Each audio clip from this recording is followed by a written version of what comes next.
क्या नाम है भाई साहब आपका? भूषण शुक्ला। बहुत बहुत स्वागत है आपका न्यूज़ ऑफ भारत में। कब से आपकी क्लिनिक चल रही है? सर 6 महीने से हम लोगों ने काम स्टार्ट किया है और इस चैनल के माध्यम से आपको बताना चाहता हूँ कि डॉक्टर साहब हमारे दिल्ली में काफ़ी दिन काम किए, उसके बाद आए इस समाज में घर होने के नाते उन्होंने उसको छोड़ करके लेकर के सेवा दे रहे हैं। एम्स के डॉक्टर हैं डॉक्टर साहब? जी एम्स के डॉक्टर साहब काफ़ी दिन रहे दिल्ली एम्स में, यहाँ लाइब्रेरी में। नमस्कार, आप देख रहे हैं न्यूज़ ऑफ भारत। अमित शुक्ला के साथ इस समय मैं लालगंज में एस क्लिनिक में मौजूद हूँ। हमारे साथ बात करने के लिए एम्स के वरिष्ठ डॉक्टर रवनीश शुक्ला सर हैं। बहुत बहुत स्वागत है सर आपका सबसे पहले न्यूज़ ऑफ भारत में। जी सर, आप इतनी ऊंचाइयों पर गए हैं, लोगों का कल्याण कर रहे हैं सर, तो आपका सबसे पहले सर निवास स्थान कहाँ पड़ता है? जी, मेरा निवास स्थान यहाँ शुक्लनपुरवा ग्राम सभा केंद्र है। यहाँ से लगभग 4-5 किलोमीटर है। वहीं पे मेरा जो प्रॉपर निवास है, वहीं से मैं आता जाता हूँ यहाँ पे डेली। जी सर, आपकी सर प्रारंभिक शिक्षा कहाँ से हुई थी?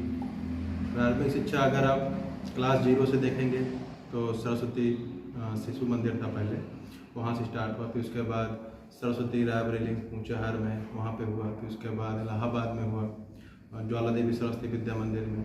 और उसके बाद फिर मैं कोटा गया कोचिंग के लिए। एलन कोचिंग फेमस है बहुत, आप लोग जानते हैं उस समय में। और फिर उसके बाद मैंने जो है यहाँ पे तैयारी की, नीट यूजी की थी। फिर उसके बाद मैं चाइना गया, वहाँ पे मैंने MBBS किया 5.5 साल। फिर उसके बाद मैं दिल्ली में आया। दिल्ली में आने के बाद लगभग 4.5-5 साल दिल्ली में रहा। वहाँ विभिन्न सरकारी अस्पतालों में मैंने काम किया। उसके बाद फिर मुझे यहाँ पे आ घर पे मैंने ऐसा सोचा कि अब बाहर बहुत सेवा हो गई, अब कुछ अपने समाज मतलब जहाँ से हम निकले हैं, पले बढ़े हैं, वहाँ के लिए कुछ किया जाए, वहाँ पे सही चीज़ें लोगों को बताई जाए। तो फिर मैंने फाइनली डिसीजन लिया कि हम अपने होम टाउन की साइड जाते हैं और यहाँ पे लोगों को जो अच्छी से अच्छी व्यवस्था चिकित्सा की हो सकते हैं वो प्रदान की जाए मेरे द्वारा। तो फिर मैं यहाँ फाइनली सेटल हुआ। जी सर, दिल्ली में सर किन किन अस्पतालों में आपके द्वारा सुविधाएं दी गई, सेवा प्रदान की गई? दिल्ली में जैसे कि सबसे पहले वहाँ पे गुरु तेग बहादुर हॉस्पिटल है दिलशाद गार्डन में, जो कि नॉर्थ ईस्ट दिल्ली में आता है। वहाँ पे मैंने जॉब किया था। और उसके बाद फिर मैंने जब वो अस्पताल चेंज किया तो उसके बाद वहाँ पे कस्तूरबा हॉस्पिटल है, मातृ एवं शिशु रोग स्पेशलिस्ट हॉस्पिटल है वो, मदर एंड चाइल्ड केयर का, उसमें किया। और प्राइवेट हॉस्पिटल हैं जैसे अलसिफा मल्टी स्पेशलिटी हॉस्पिटल हो गया, साकेत में मैक्स हॉस्पिटल है, ये सारा ही हॉस्पिटल है। कई सारे हॉस्पिटल और भी थे जिसके साथ साथ में वहाँ पे काम किया। और बाकी मैं लगातार 5 साल दिल्ली में जो एम्स हॉस्पिटल उसके पास रहा और वहाँ पे भी काम किया। मेरा इंटर्नशिप सफदरजंग हॉस्पिटल में हुआ। और कई सारे वहाँ के जो रूरल एरिया के PSC होते हैं वहाँ भी मैंने काम किया। जी सर, कैसे सर आपके दिमाग में विचार आया था कि हमको डॉक्टरी क्षेत्र में जाकर के लोगों को सेवा प्रदान करनी है सर? कभी कभी क्या होता है, कुछ एक इंसिडेंट्स लाइफ में ऐसे होते हैं जब आदमी को फील होता है कि मुझे पर्टिकुलर ये चीज़ करनी चाहिए। तो जब मैं छोटा था तो उस समय ऐसे आसपास लोग बीमार होते थे और उनकी डेथ भी हो जाती थी। और बहुत ही छोटी चीज़ें थी कि किसी को इतना ज़्यादा लूज मोशन हुआ, उसके कारण पता लगा उनको इतना सीवियर डिहाइड्रेशन हुआ, या कोई सही उपचार नहीं है, उनकी डेथ हो गई। कोई बच्चा है 2 साल का 3 साल का, उसका सही ट्रीटमेंट नहीं हुआ, बैक्टीरियल इन्फेक्शन इतना ज़्यादा हुआ कि बच्चे की डेथ हो गई। तो ये छोटी छोटी इंसिडेंट्स होती है, तो उससे ये लगता है कि क्यों ये चैलेंज हम ही ना एक्सेप्ट करें। और इन सब चीज़ को देखते हुए फिर मैंने सोचा कि अगर समाज में जैसे बहुत लोग सेवा भाव हो अगर अच्छे से, तो हम किसी न किसी माध्यम से कर सकते हैं। तो मुझे था अगर मैं डॉक्टरी पेशे में रह के तो जनता के बीच में रह के अपने मन की जो इच्छा है कि लोगों की सेवा भी कर सकूँगा और अपना जो है डेली मतलब जो डायरेक्ट होता है किसी की हेल्प करना, हम किसी की हेल्प पैसा दे के कर सकते हैं, किसी को कहते हैं कपड़े दे के कर सकते हैं, किसी को खाना दे के कर सकते हैं। उसी तरह होता है किसी को अच्छा स्वास्थ्य भी प्रदान करके उनकी हेल्प की जा सकती है। मेरे मन में ये मोटिव था हमेशा से कि लोगों को जब हम सही स्वास्थ्य के लिए प्रेरित करेंगे तो उनका पैसा अपने आप ही बचेगा। क्योंकि अगर उनका पैसा फालतू की दवाइयों में, फालतू की जांच में, इन सब में नहीं जाएगा तो उसको अपनी अच्छी चीज़ों में लगा सकते हैं। जी सर, जैसा कि सर ग्रामीण क्षेत्र में अब आप जो है यहाँ पर स्वयं जो है बैठते हैं, एक बहुत बड़ी पहल है। आप सर रायबरेली एम्स में कितने दिन रहे? मैं रायबरेली एम्स में लगभग 2.5 महीने तक था, बट फिर मैंने उसको छोड़ दिया क्योंकि मुझे यहाँ से आने जाने में ट्रैवलिंग करने में दिक्कत हो रही थी। यहाँ पे मैं टाइम नहीं दे पा रहा था। मेरे पेशेंट आते थे, कॉल करते थे। अब मेरा सुबह का टाइम 8 से सुबह 8 बजे जाता था, शाम को 6-7 तक आता था, सारा दिन निकल जाता था। तो पेशेंट यहाँ पे आते थे तो उनको मतलब यहाँ पर अवेलेबिलिटी मेरी नहीं थी। और मैं दिल्ली से जब आया था तो ये सोच के आया था कि बस मुझे अपनी सेटअप में ध्यान देना है ताकि लोगों को मैं सेवा डायरेक्ट कर सकूँ। फिर उसके कारण मैंने वहाँ पर रिजाइन दिया और यहाँ पे फिर मैं अभी कंटिन्यू कर रहा हूँ और अच्छा लग रहा है। लोग का रिस्पॉन्स अच्छा है। कम से कम लोग चाह रहे हैं कि हाँ, लोग दो तरह से हैं। कुछ है वो चाहते हैं कि हमें डॉक्टर अच्छा मिले, हम उसे सही सलाह लें, उसके अकॉर्डिंग अपना ट्रीटमेंट करें। और दूसरे ऐसे लोग हैं जिनको पता नहीं होता है, तो वो भी किसी न किसी के मतलब माध्यम से यहाँ पे आ रहे हैं। तो उन लोग की भी रिक्वायरमेंट है कि हमें अच्छे डॉक्टर चाहिए। और पहली बात डॉक्टर ये चाहता है कि उसकी सिक्योरिटी होनी चाहिए। जैसे डॉक्टर की सिक्योरिटी किस चीज़ की, कि लोग उन्हें अच्छे से रिस्पॉन्स करें। रिस्पॉन्स मतलब क्या होता है कि एक बिहेवियर होता है, उनकी चीज़ों को समझे। अधिकतर जो यंग एज के MBBS डॉक्टर हैं, चाहे लड़के हों चाहे लड़कियां हों, वो लोग नहीं आना चाहते ग्रामीण एरिया। जी बिल्कुल सर। हाँ, क्योंकि MBBS की डिग्री के बाद वो सोचते हैं हम सेटल किसी सिटी में हम सेटल हो जाएंगे, हम गांव क्यों जाएंगे, क्योंकि उनकी जो बेसिक रिक्वायरमेंट, जो हमारी ड्यूटियाँ होती हैं बड़े शहरों में, जी जी, हम 24 घंटे 36 घंटे कंटिन्यू जॉब करते हैं, वहाँ पे ड्यूटी करते हैं। तो फिर वहाँ पे क्या होता है कि हमें खाने की अवेलेबिलिटी हमेशा रहती है, हमने ऑनलाइन ऑर्डर कर दिया या फिर कहीं न कहीं से होटल से मिल गया, बट गाँव में वो सब नहीं रहता। तो एक ये चैलेंजिंग होती है बाहर सिटी में। यहाँ चलो मेरा घर है, मुझे इस चीज़ की दिक्कत नहीं है, लेकिन अगर कोई और ऐसा आना चाहता है यहाँ पे कि गाँव टाउन में चलें और यहाँ पर अपनी सेवा दें, तो वो सोचेगा कि हमें यहाँ पे रात में भी कुछ इमरजेंसी खाने पीने की दिक्कत है, वो सब अगर अच्छे से मिल सके, लोग का रिस्पॉन्स सही से, अगर सामने वाला एजुकेटेड है तो आपको भी उसी के अकॉर्डिंग बिहेव करना चाहिए। क्योंकि कई लोग होता है दुर्व्यवहार भी करते हैं, सोचते हैं जी बिल्कुल, हाँ ये ऐसे आ गए फालतू में, कहीं कुछ नहीं होगा। मतलब ये सिर्फ मेरे प्रति नहीं है, कई सबके लिए मतलब लोग ऐसे जनरली सोचते हैं। खासकर महिलाएं इसलिए बिल्कुल नहीं आना चाहती, क्योंकि महिलाएं तो सोचती हैं कि हम इधर जाएंगे तो आसपास के लोग उनका पता नहीं कैसे रिस्पॉन्स करें, कैसा नहीं, कैसे लोग बड़े सिटी में ही रहते हैं। और मैं लोगों से ये कहना चाहूँगा कि बड़े शहर में जब वो जाते हैं तो यहीं के बच्चे जो डॉक्टर बन के बड़े शहरों में हैं, यहीं के हैं जो वरिष्ठ डॉक्टर भी हैं, जो नए डॉक्टर भी हैं, अपनी ही सोसाइटी के समाज के लोग शहरों में भी हैं। तो वहाँ पे जब वो जाते हैं तो अच्छे से उनको फीस देना और सारी दवा जो होती है उसको लेते हैं, सब रूल फॉलो करते हैं। वो जो भी कहते हैं 2-3 मिनट बात होती है, बस उसके बाद बात करते हैं। यहाँ पे मैं उनको प्रॉपर टाइम देता हूँ, 10 मिनट 15 मिनट 20 मिनट, जितनी उनकी दिक्कतें सुनता हूँ अच्छे से। फीस भी कम है बाहर के कंपेयर में, और आपको वही सुविधा, वही जानकारी, वही नॉलेज मेरे द्वारा भी दिया जा रहा है। और आई होप कि फ्यूचर में जो भी डॉक्टर आएंगे और भी MBBS MD MS जो भी यहाँ पे आएंगे, अगर जनता का रिस्पॉन्स बहुत अच्छा रहा, जैसे कि लालगंज अपना शिक्षा क्षेत्र के लिए जाना जाता है। जी बिल्कुल। हाँ, तो शिक्षा क्षेत्र के लिए जाना गया क्यों? क्योंकि यहाँ पे लोग स्कूलों में कॉलेजों में पढ़ाई के लिए बहुत जागरूक हैं। उसी तरह जब स्वास्थ्य के लिए भी जागरूक होंगे, जैसे मैं एक टर्म और ऐड करना चाहूँगा, कुछ लोग सोचते हैं कि 150-20 रुपये में फ़ायदा मिल जाए, वो ठीक है, वो छोटे मोटे सर्दी खांसी जुकाम आप उसके लिए दवा लो। बट कई सारे यहाँ पे जो नॉन मेडिको हैं, नॉन मेडिको मतलब आप समझ रहे हो कि जो प्रॉपर डॉक्टर नहीं है, बट वो अपने मेडिकल स्टोर के थ्रू या ऐसे ही उन्होंने क्लिनिक के नाम पे ओपन कर रखा है, बट डॉक्टर नहीं है खुद और किसी का नाम लगा रखा है, वो लोग ऐसे ऐसे क्रिटिकल केयर हैंडल करते हैं, बाद में पेशेंट की हालत और ख़राब हो जाती है। उससे क्या होता है कि जो प्रॉपर डिग्री वाले डॉक्टर हैं यहाँ पे, उनके भी नाम खराब होते हैं। क्यों? क्योंकि आम जनता भरोसा करके आती है किसी के पास भी। जैसे आप, जी बिल्कुल सर, जैसे अगर आप अभी कहो कि मैं डॉक्टर हूँ, आप 10 साल से प्रैक्टिस कर रहे हो, फेमस हो गए, तो अगला जब जाएगा आपका नाम सुन के जाएगा कि चलो फला मतलब शुक्ला जी डॉक्टर हैं और इनके यहाँ जाते हैं। बट आपका अच्छा होगा तो ठीक है, लेकिन आपका थ्रू पेशेंट खराब होगा तब वो कहेगा कि अरे सारे डॉक्टर ऐसे ही होते हैं। तो ये सब चीज़ें यहाँ पे हो रही हैं, बहुत आसपास चीज़ें हो रही हैं। लोग मेडिकल फील्ड को बहुत ही मजाक मतलब समझ लिए हैं। वो 2 दिन की प्रैक्टिस कर लेते हैं तो सोच लेते हैं कि उसमें क्या है, हम ये दवा दे देंगे पेशेंट ठीक हो जाएगा। ठीक है आप दो, ऐसा नहीं है, नॉर्मल जो चीज़ें आप जानते हो तो, बट कई बार क्रिटिकल केयर, किसी किडनी में दिक्कत है, लीवर में दिक्कत है और उसको डायबिटिक है ना, उसका मतलब हाई लेवल, और जो है उसको अदर चीज़ों की कोलेस्ट्रॉल हाई है, उसका क्या क्या उसको मतलब कई सारी बीमारियाँ जो हो रखी हैं, उसको भी मतलब ये लोग ऐसा ट्रीट करने लगते हैं विदाउट। सर जो है जैसे कि आप ग्रामीण क्षेत्र में सेवा दे रहे हैं, तो अब आप कैसा महसूस कर रहे हैं?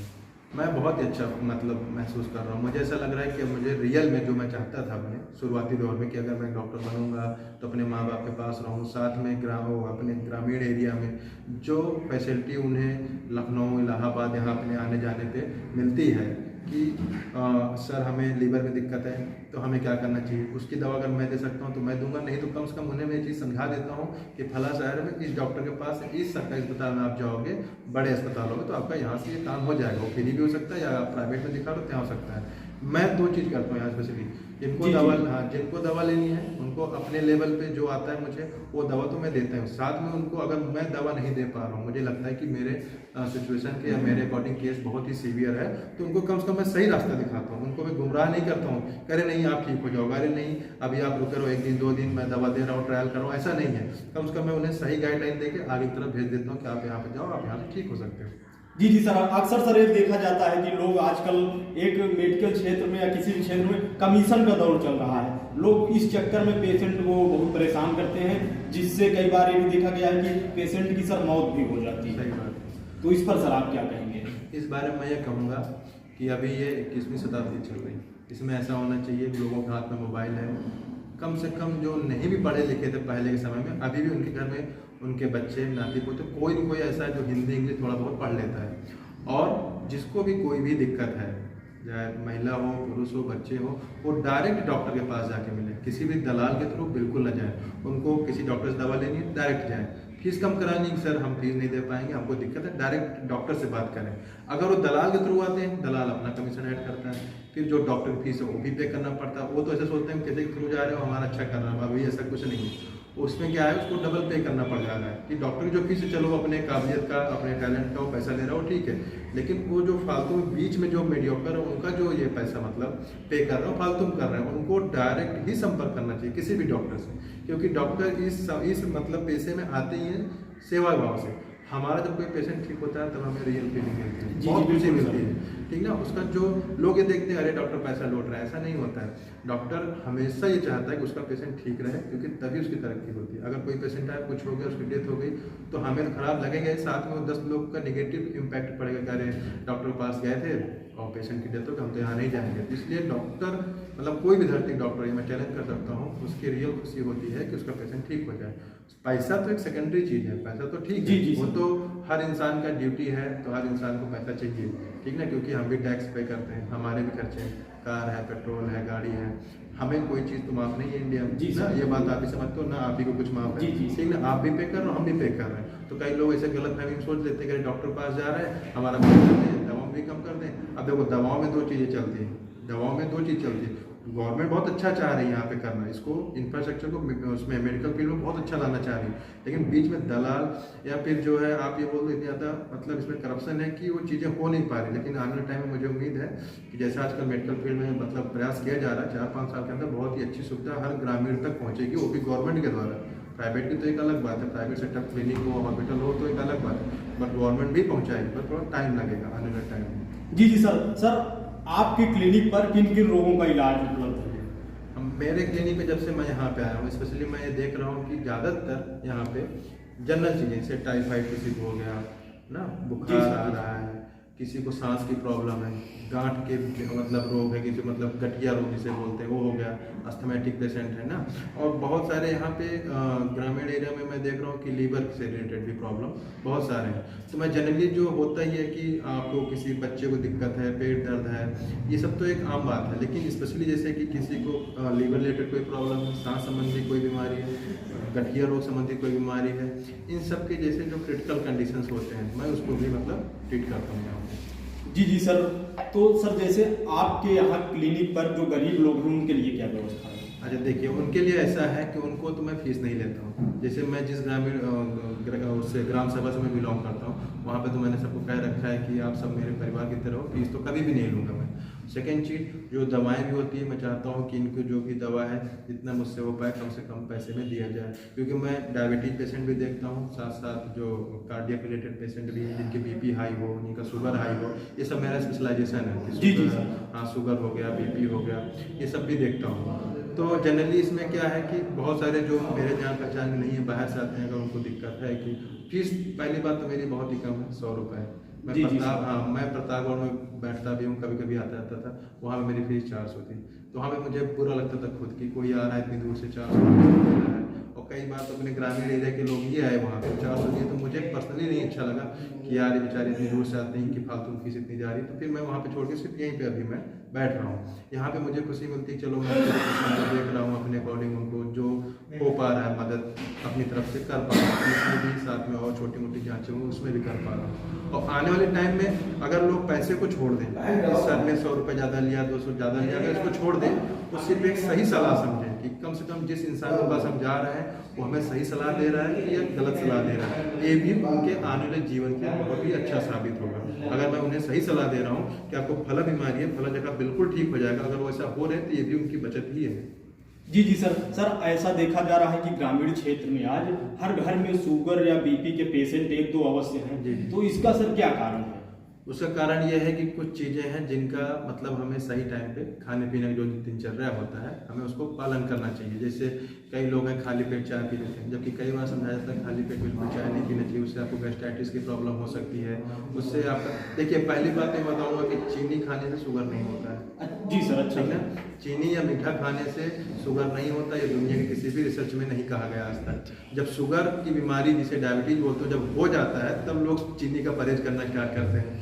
ये आप अगर अपनी हेल्दी लाइफ स्टाइल रखते हो, सही से आप जो दाल है, हरे पत्तेदार सब्जियां हैं, फाइबर्स जो हैं, ड्राई फ्रूट जो है उसको आप खा रहे हो, दिन में 1-2 घंटे का वर्कआउट कर रहे हो, रनिंग करना, योगा करना, व्यायाम करना, या आप अपने जो भी प्रोफेशन से हो, जैसे आप देख लीजिए जो मिस्त्री काम करते हैं, जो लेबर खेतों में काम करते हैं, जो घर बनाते हैं, उनको तो जल्दी शुगर बीपी ये सब तो नहीं होता। जी सर, बिल्कुल। तो क्यों नहीं होता? क्योंकि जितना खा रहे हैं उतना उसको यूज कर रहे हैं अपने जी जी वर्क में। अब जैसे हम ही लोग को देख लीजिए, जब तक स्टूडेंट थे तो बड़े फिट थे, घूमते टहलते थे, ये काम है वो काम है। अभी क्या है, जब से इस प्रोफेशन में आगे थोड़ा बैठे बैठे हमारे पेट आ रहा है। अब कल को 10 साल बाद ऐसे होगा कि हम भी डायबिटीज के पेशेंट हो गए, ये हो गए। अब जानकार है, थोड़ा हम उसको मैनेज कर सकते हैं। तो मैं सबसे यही कहूँगा कि सुबह उठें, गुनगुना पानी पिएं, किशमिश भिगा के रखें कटोरी में, रोज खाएं। उससे आपका 3 फायदा है। किशमिश अगर आप भिगा खाते हो तो ब्लड सर्कुलेशन अच्छा रहेगा, कॉन्स्टिपेशन कब्ज की शिकायत जिनको वो नहीं होगा, और कोलेस्ट्रॉल भी आपका इंक्रीज नहीं होगा। और साथ में मूंग की दाल भी भिगा के खाएं। अपने यहाँ क्या होता है, बहुत प्रचलन है कि मूंग की दाल खाने से ठंडी दाल होती है, इसको नहीं खाना चाहिए। सब कुछ नहीं, विदेशों में, कई सारे देशों में रहा हूँ, मैंने देखा है वहाँ मूंग की दाल ज़्यादा खाते हैं, वो पेट के लिए ज़्यादा फायदेमंद है। खड़ी मूंग की दाल आप खाओ हमेशा। अरहर की दाल ज़्यादा नुकसानदायक है। हम अपने यूपी के पूर्वांचल में, आप वेस्टर्न यूपी में जाओ, वहाँ पे जो दाल की है वो लोग अरहर की दाल बिल्कुल नहीं खाते। वहाँ पे मूंग, मसूर, तो मतलब अलग अलग दालें खाते हैं वहाँ पे, तो उनका ऐसा है। जी जी। तो सर क्या सावधानियां, यदि व्यक्ति को शुगर और बीपी पेशेंट हो जाते हैं तो उनको किन बातों का ध्यान रखना चाहिए सर? शुगर हो या बीपी पेशेंट, कुछ चीज़ें कॉमन है जो मैं बताना चाहूँगा। सबसे पहली बात होती है कि उनका लाइफ स्टाइल ऐसा होता है कि वो पानी पिए 2 से 3 लीटर 4 लीटर, जैसे जिसकी पर्सनैलिटी हो।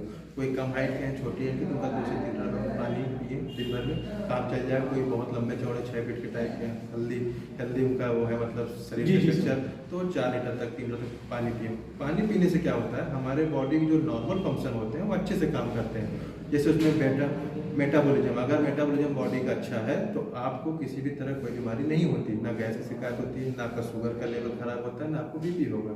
लेकिन होता क्या है, लोग जो लाइफ स्टाइल आजकल, ऑफिस वर्क कितना है, फिर कब लंच कर रहे हैं, कब डिनर कर रहे हैं, रात में 12-1 तक सो रहे हैं, सुबह जल्दी उठ रहे हैं, फिर धीरे धीरे चीज़ें इकट्ठा होते होते वो बीपी और शुगर का मतलब रूप धारण कर लेते हैं।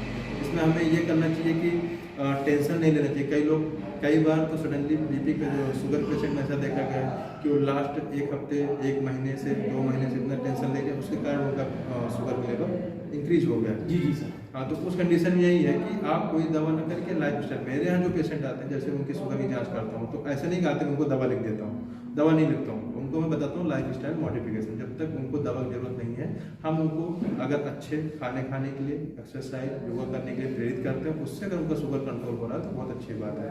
क्योंकि आज आपको एक मैं फैक्ट बताने वाला हूँ, जैसे 3-4 चीज़ों की दवाई जीवन में कभी भी या तो स्टार्ट नहीं करनी चाहिए, स्टार्ट करनी चाहिए, कभी भी छोड़ना नहीं चाहिए। मैं यहाँ पे जब से प्रैक्टिस में आया हूँ, मैं देख रहा हूँ लोग को, या तो ये जो गलती वो डॉक्टर की है, मैं ऐसा मानता हूँ। डॉक्टर अपने पेशेंट को नर्स ठीक से बात करेंगे ना, उनको समझाएंगे कि आप अगर बीपी की दवाई पर खाना स्टार्ट कर दिए, मान लीजिए आपकी उम्र 40 साल 42 साल, आपने बीपी का दवाई खाना स्टार्ट किया, तो उसको फिर बंद नहीं करना चाहिए, आपको खाते रहना चाहिए। क्योंकि आप 2 दिन खाए छोड़े, फिर खाए फिर छोड़े, तो 3-4 बार ऐसे आपने किया, 1 महीना खाया छोड़ा, तो उससे आपका जो बीपी थोड़ा सा बढ़ा, फिर बाद में और बढ़ जाता है, फिर दिक्कत और ज़्यादा हो जाती है। जी सर। तो इसी तरह साइकेट्रिक की ड्रग्स हो गई, बीपी की दवा हो गई, शुगर की दवा हो गई, स्किन की अगर आपका कोई कोर्स चल रहा है, टीबी के पेशेंट है, इन सब की दवा अगर आप करते हो प्रॉपर टाइमली करना चाहिए, नहीं सब चीज़ें रेजिस्टेंट होने लगती है और बाद में और ज़्यादा प्रॉब्लम आने लगता है। सर जैसे व्यक्ति दवा स्टार्ट हो गई कर रहे हैं, तो इन दवाओं से भी जो है कुछ साइड इफेक्ट होता है सर? हाँ, इन सब दवाओं साइड इफेक्ट होता है, बट आजकल के टाइम में जितनी भी फार्मास्यूटिकल्स कंपनी हैं जो अपनी टेक्नोलॉजीज, चाहे वो फार्मास्यूटिकल्स में हो, चाहे गैजेट जो मोबाइल है या आपके कैमरे, सब चीज़ों में बहुत ही ज़्यादा मतलब डेवलपमेंट हो रहा है, वो भी हाई लेवल पे हो रहा है। इसमें जो भी पार्टिकल, जो भी मॉलिक्यूल्स यूज होते हैं, जितने भी ड्रग्स हैं, उन सबको हर टाइम जितने हमारे रिसर्चर्स हैं, डॉक्टर्स की टीम है, फार्माकोलॉजिस्ट हैं, वो हमेशा ट्राई करते हैं कि अगर पर्टिकुलर दवा खाने से हमें 5 साल 10 साल में ये साइड इफेक्ट आ रहा है, तो उसको और एडवांस करना है कि 25-30 साल बाद वो साइड इफेक्ट आए। तो ऐसा नहीं कि आप शुगर की दवा, हाँ कई बार ये मेरे पास कंप्लेन आई, सर शुगर की दवा खाएंगे कहीं हमारे लीवर किडनी में दिक्कत ना है, सर हम बीपी की दवा खाएंगे कहीं इसमें हमारी दिक्कत ना है। तो मैं उन लोगों को ये कहना चाहूँगा, ये सारे साइड इफेक्ट 2-4 दिन, 1 साल, 2 साल, 5 साल खाने में सब कुछ साइड इफेक्ट नहीं आता, ना आपके लीवर पे, ना किडनी पे, और ना ही किसी और अदर उस पर पार्ट पे। तो उसमें क्या होता है कि आप 15-20 साल, 25 साल, 30 साल आराम से बिल्कुल खा सकते हो, चाहे वो लीवर, चाहे वो आपकी इसकी शुगर की दवा हो, चाहे बीपी की दवा हो। साथ में आपको जो अदर चीज़ें हैं उसका परहेज करना है। ऐसा नहीं, कुछ पेशेंट ऐसे भी हैं कि हम उनको शुगर की दवा दे रहे हैं, पर वो मतलब कहते हैं कि आप चावल मत खाना और चाय थोड़ा कम कर दीजिए, क्योंकि अब उनको डायबिटीज हो चुका है। जी तो अब उनको चीनी के लिए रोका जाएगा कि डालडा कम खाओ, नमक कम खाओ और चीनी कम खाओ। इन सब चीज़ से बनी हुई चीज़ें, जैसे आप इसमें कार्बोहाइड्रेट्स में ज़्यादा आलू कम करिए। बट वो क्या सोचते हैं कि हम दवा तो ले ही रहे हैं, शुगर हमारा कंट्रोल में, तो हम ये सब चीज़ भी खा लेंगे। उसमें दिक्कत होती है। उसमें भी दिक्कत क्या होगी, उनका हमेशा कंटिन्यू दवा वही चलता रहेगा, फिर और हाई डोज करना पड़ेगा। तो इन सब चीज़ों में क्या है, कुछ आप दवा खाओ, कुछ अपने नेचुरल तरीके से भी उसको ट्रीटमेंट आप करते रहो अपना। जी सर, जैसे किसी को सर शुगर है, शुगर के पेशेंट हैं, जैसे इसमें आप हाई डोज की सर बात की है, तो पहले लो डोज था, अगर हाई डोज एक बार हो जाता है तो क्या लो डोज की दवाएं काम नहीं करेंगी? नहीं, इसमें ऐसा नहीं होता। इसमें अगर हाई डोज है और अगर पेशेंट बहुत ही जागरूक है, अगर वो चाहता है कि मैं दवा पे कम डिपेंड होके नेचुरल तरीके से अपने आप को ठीक करूँ, तो इसमें लो डोज भी होता है। इस चीज़ में देखा गया है। इसमें डिपेंड करता है पेशेंट के एज पे, कि पेशेंट आपके यहाँ, जैसे कई सारे बच्चे भी हैं जिनको डायबिटीज हो रही है जी, तो सर। उसमें होता है कि टाइप 1 टाइप 2 जिसे हम कहते हैं, जैसे टाइप 1 बच्चों में अधिकतर होता है, उनमें वो इंसुलिन डिपेंडेंट होते हैं। लेकिन अधिकतर एडल्ट जो पेशेंट आते हैं 40 साल, 45, 55, 60, 70, 80, उनमें अगर जैसे 40 साल के हैं, 50 साल के हैं, फिजिक उनकी अच्छी है, थोड़ा सा रनिंग कर सकते हैं, दौड़ सकते हैं, आधा घंटा एक्सरसाइज योगा कर सकते हैं, एक्टिव है बिल्कुल, तो उनका अगर गलती से किसी कारण से, मतलब उनके पर्सनल जो लाइफ स्टाइल है उसके किसी कारण से उनका शुगर लेवल हाई है और हाई डोज पे है, तो उस चीज़ को सुधार के अपने डेली लाइफ स्टाइल को, और जो हाई लेवल का उनका चल रहा है हाई डोज का दवा, वो कम भी हो सकता है। इसमें बहुत ही ज़्यादा पॉसिबिलिटी है। जी सर, जैसे शुगर के पेशेंट होते हैं, किन किन चीज़ों को जो है उनको ध्यान में रखना चाहिए? सबसे पहली बात उनको ध्यान रखना चाहिए खाने का टाइम। जैसा कि अपने आयुर्वेद शास्त्रों में भी कहा गया है बहुत पहले ज़माने में, जी सर, कि खाने का टाइम बिल्कुल फिक्स होना चाहिए। क्योंकि जिस टाइम जो खाने का टाइम अगर हमारे फिक्स होता है, उसी टाइम हमारे जितने भी एंजाइम्स, हार्मोन्स हैं, सब एक्टिव होते हैं। कि 8 बज गया, 9 बज गया, अब वो इंसान खाने वाला है, तो शरीर के अंदर से भी जो हमारे डाइजेस्टिव जो जूस होते हैं वो सब निकलते हैं उसको डाइजेशन के लिए, कि अच्छे से खाना जो इंसान खाए वो पच जाए। लेकिन होता क्या है, कभी हम 8 बजे खा लेंगे, कभी 11 बजे खाएंगे, कभी 9 बजे खाएंगे, तो खुद ही अपनी जो बॉडी है कंफ्यूज रहती है कि इंसान कब खाता है सही टाइम पे। तो वो बॉडी उसके लिए, उस खाने के लिए पर्टिकुलर सही से रिस्पॉन्स नहीं कर पाता कि इसको हमको कैसे डाइजेस्ट, मतलब वो जल्दी से खाना हो, शरीर में लगे।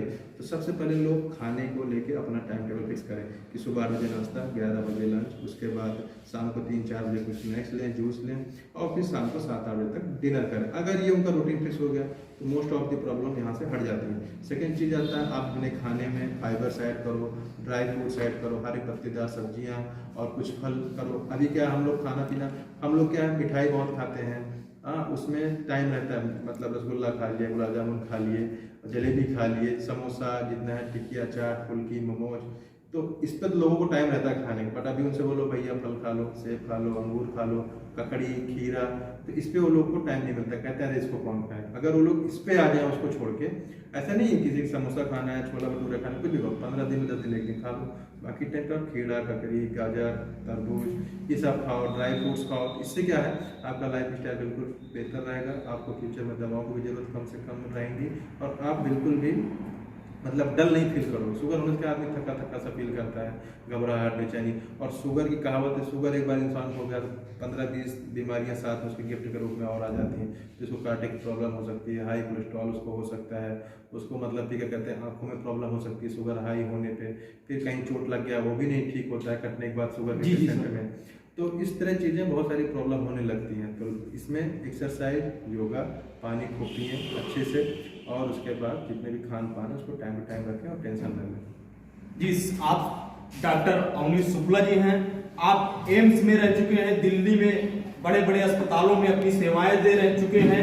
अब ग्रामीण क्षेत्र में गांव के लोगों को जो इलाज के लिए दर दर भटकते थे उनको बहुत ही उचित मूल्य में सेवा दे रहे हैं। सीधी तस्वीरें आपको इस समय न्यूज टॉप भारत पर दिखा रहे हैं। सर कई रोगों के विशेषज्ञ हैं, इस क्षेत्र में विशेषज्ञता हासिल किए हुए हैं। सीधी तस्वीरें इस समय आप प्रतापगढ़ जिले के लालगंज से न्यूज टॉप भारत पर देख रहे हैं। सर अंत में आप न्यूज टॉप भारत के बारे में क्या कहना चाहेंगे? मैं ये कहना चाहूँगा, आई थिंक जैसे मैं यहाँ पे नया हूँ और चाहता हूँ कि लोग अच्छी चीज़ों को जानें जल्दी से जल्दी, और मतलब जो लोग गलत मतलब ट्रीटमेंट ले रहे हैं कहीं पे भी, या जो उनको गलत जगह ले जा रहे हैं वहाँ पे ना जाके सही जगह पे आएँ। किसी भी डॉक्टर को दिखाएं, बट देखें उसके पास डिग्री है कि नहीं है, ऐसे किसी को ना दिखाएं। तो जैसे मैं इस फील्ड में नया हूँ, अपना काम कर रहा हूँ, जैसे मैं ये मतलब मुझे अच्छा लगा आप लोग को देख के कि आप अच्छी चीज़ों को दिखा रहे हो। मेरा कैंप भी एक जगह हुआ था, आई थिंक आप लोगों ने उसको कवर किया था।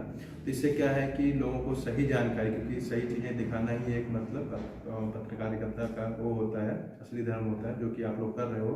कम से कम इसके थ्रू कई लोग जानेंगे अच्छी चीज़ की कहाँ पे क्या है क्या नहीं है। और आप लोग इस फील्ड में एक्टिव हो, अपने एक ग्रामीण एरिया में, बड़े शहरों में तो बहुत सारे न्यूज़ चैनल्स हैं, बहुत चीज़ें हैं, आप लोग जो ग्रामीण एरिया में काम कर रहे हो बहुत ही अच्छा है। और इससे सामाजिक परिवर्तन, जिसे हम बोलते हैं कि समाज में परिवर्तन कैसे लाया जाए, आई थिंक जो मीडिया है वो सबसे बड़ा वो माध्यम होता है जिसके थ्रू हम अच्छी खबर भी बुरी खबर भी सबसे तेज फैला सकते हैं। तो आप लोग जो भी अच्छा खबर फैला रहे हो, इससे बहुत ज़्यादा सामाजिक परिवर्तन आएगा और आप लोगों का काम भी बहुत ही अच्छा है यहाँ पे। इसी तरह खबरों पे बने रहने के लिए आप चैनल को लाइक, सब्सक्राइब एवं शेयर करें। यदि आप खबर फेसबुक पर देख रहे हैं तो पेज को फॉलो करें। कैमरामैन आशीष के साथ अमित शुक्ला की रिपोर्ट, न्यूज टॉप भारत।